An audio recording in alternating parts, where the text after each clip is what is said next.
an eye for an eye only make the whole world blind. মানে চকুৰ সলনি চকু, সকলো গোটেই বিশ্বই অন্ধকাৰ হৈ যাব।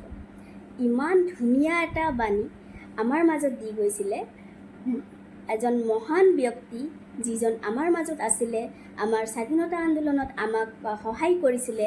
তেওঁৰ যথেষ্টখিনি ভূমিকা তেওঁ গ্ৰহণ কৰিছিলে।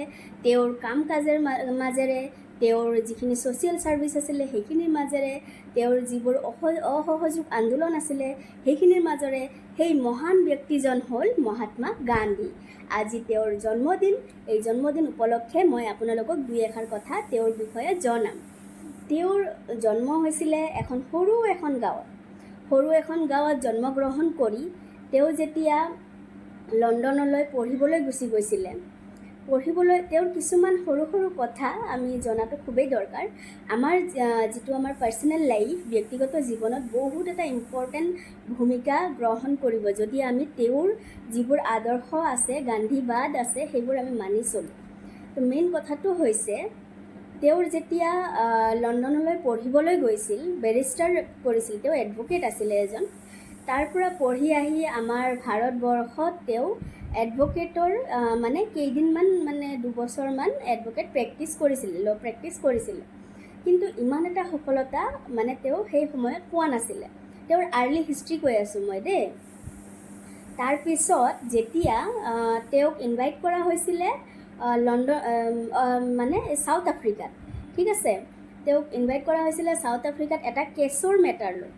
যেতিয়া তেওঁ চাউথ আফ্ৰিকাত গৈছিলে, চাউথ আফ্ৰিকাত যোৱাৰ পিছত তেওঁৰ যিটো ষ্ট্ৰাগল, এই চিভিল ডিছঅবিডিয়েঞ্চ মুভমেণ্ট, আপোনাৰ সত্যাগ্ৰহ যিটো আন্দোলন, আৰম্ভণিটো মই আপোনালোকক জনাই আছোঁ। তেতিয়া আপোনালোকে ভালকৈ ডিটেইল বস্তুবিলাক গম পাব। এইবিলাক সৰু সৰু কথা আমাৰ জানা খুবেই দৰকাৰ। তো যেতিয়া তেওঁ চাউথ আফ্ৰিকাত গৈছিলে, গৈ কিনি দেখা পালে যে ইণ্ডিয়ান মানুহখিনিৰ লগত ভেদভাৱ, ডিছক্ৰিমিনেশ্যন ভাৱটো হয়, ডিছক্ৰিমিনেশ্যন হয়। এদিনাখন তেওঁ চাউথ আফ্ৰিকাৰ যিটো ট্ৰেইন আছিলে, তেওঁতো জনা নাছিলে, ফাৰ্ষ্ট ক্লাছ ছিটত যাই বহিছিলে। First class seat only allow আছিলে হোৱাইট, বগা মানুহৰ কাৰণে। তেওঁ আছিলে অলপ ব্লেক। তাৰপিছত কি হ'ল, তেওঁক ফাৰ্ষ্ট ক্লাছ ছিটৰ পৰা ধাক্কা মাৰি বাহিৰলৈ পেলাই দিয়া হৈছিলে, ধাক্কা মাৰি তেওঁক উলিয়াই দিয়া হৈছিলে। তেতিয়া তেওঁ মনত এটা বহুত দুখ পাইছিলে। তেতিয়া তেওঁ কি কৰিলে, ইণ্ডিয়ান যিখিনি মানুহ আছিলে, আমাৰ এই ভাৰতীয় মানুহখিনি চাউথ আফ্ৰিকাতে আছিলে, কিছুমান কাম কৰিব গৈছিল বা পঢ়া শুনা কৰিব গৈছিলে, আৰু মধ্যবিত্ত মানুহখিনিক একত্ৰিত কৰি তেওঁ এটা আন্দোলন কৰিছিলে। সেইটো হৈছিলে আপোনাৰ সত্যাগ্ৰহ আন্দোলন। সেই আন্দোলন হোৱাৰ পিছত তেওঁ সেই আন্দোলনত সফলতা অৰ্জন কৰিছিলে। কেনেকৈ কি সফলতা, এইবোৰ ক'ব গ'লে বহুত দীঘল হৈ যাব ভিডিঅ'টো, আৰু বহুত ইণ্টাৰেষ্টিং। আৰু তেওঁৰ লাইফৰ পৰা আমি বহুত কথা জানিব পাৰোঁ। আৰু তেওঁৰ লাইফৰ যিবিলাক অহিংসাৰ কথা কৈছে, সত্যৰ কথা কৈছে, সেইবোৰ পথত চলিলে নিশ্চয় আমাৰ ব্যক্তিগত লাইফ বহুত ডেভেলপ হ'ব। আমাৰ ৰাজনৈতিক ক্ষেত্ৰত হওক বা নিজৰ ব্যক্তিগত লাইফৰ ক্ষেত্ৰত হওক বহুত ডেভেলপ হ'ব।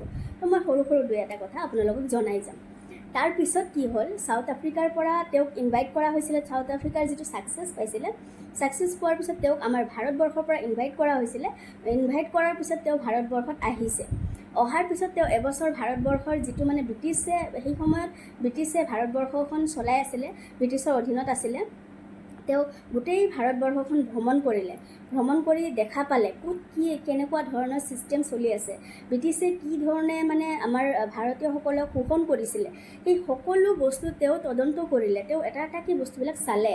চোৱাৰ পিছত তেওঁৰ যিটো ফাৰ্ষ্ট ইণ্ডিয়াত যিটো ছাকচেছফুল হৈছিলে আন্দোলন, সেইটো আছিলে চম্পাৰণ সত্যাগ্ৰহ। বিহাৰত হৈছিলে।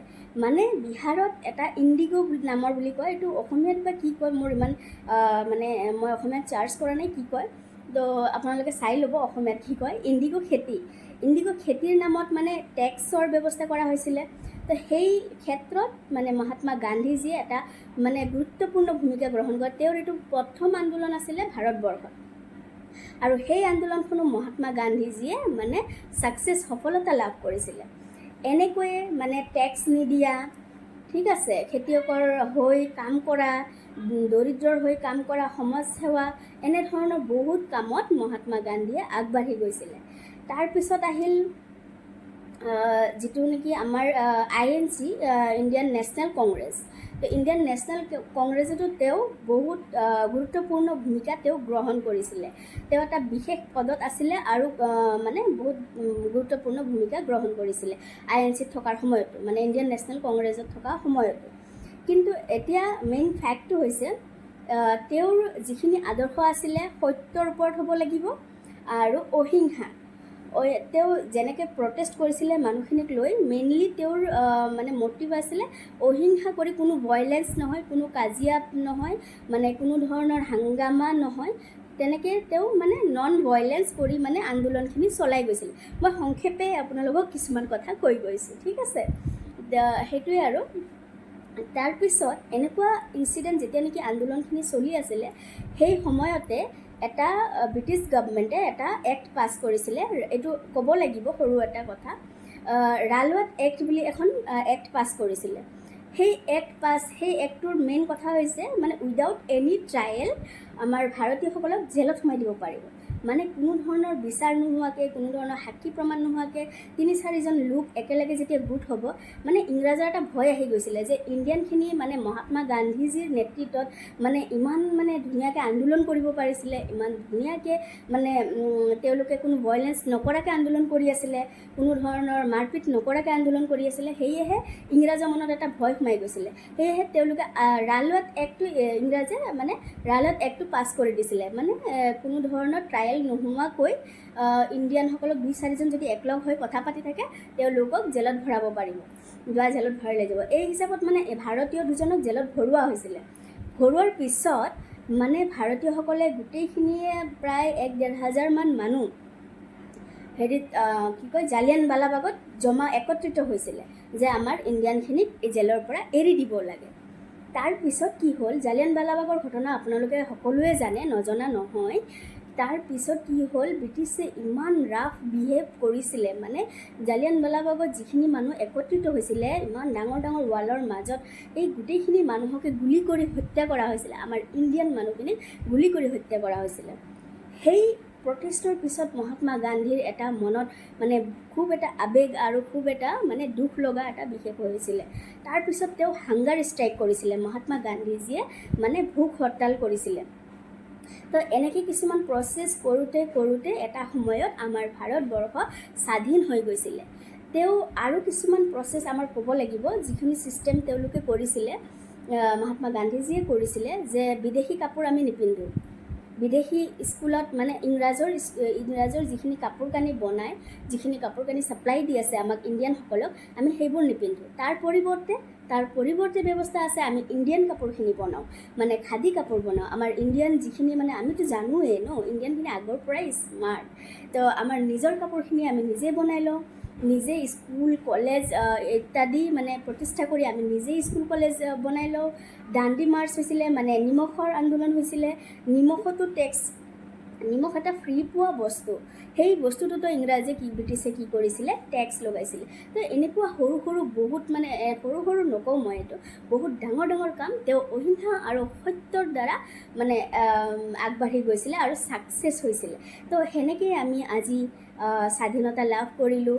তেওঁৰ এটা বহুত গুৰুত্বপূৰ্ণ ভূমিকা আমাৰ সমাজত আছে আৰু ভৱিষ্যতেও তেওঁৰ এই ভূমিকা আমি কেতিয়াও পাহৰিব নোৱাৰোঁ। তো ৰবীন্দ্ৰনাথ টেগৰ ডাঙৰীয়াই তেওঁক ভাৰতৰ মানে মহাত্মা বুলি তেওঁক টাইটেল দিছিলে, আৰু সুভাষ চন্দ্ৰ বোছে তেওঁক ভাৰতৰ জাতীয় পিতা বুলি কৈছিলে তেওঁৰ এই মহান কামবোৰৰ কাৰণে। তো আপোনালোকৰ এই লেকচাৰটো কেনেকুৱা লাগিছে জনাব। মই যিখিনি জানো সংক্ষেপতে, আৰু যিহেতু মহাত্মা গান্ধীজীৰ যদি আমি জীৱনী পঢ়িবলৈ যাওঁ বা অট'বায়োগ্ৰাফি আৰু তেওঁৰ যিখিনি মানে আইডিঅ'লজি আছে, এইখিনি যদি আমি পঢ়িবলৈ যাওঁ বহুত সময় লাগিব, বহুত দীঘল ভিডিঅ' হৈ যাব। তো এইখিনি মই আপোনালোকক শ্বৰ্টকাট সৰুকৈ অলপমান বুজাই দিলোঁ। আৰু হয়তো এনেও জানো মই আপোনালোকে সকলো বস্তু বুজি পায়, কিন্তু মই মোৰ কথাখিনি আজি বাৰ্থডে হিচাপে, তেওঁৰ জন্মদিন হিচাপে মই সৰুকৈ মানে 2 এষাৰ কথা কৈ গ'লোঁ। তো থেংক ইউ ছ' মাছ। ভিডিঅ'টো ভাল লাগিলে লাইক কমেণ্ট শ্বেয়াৰ কৰিব।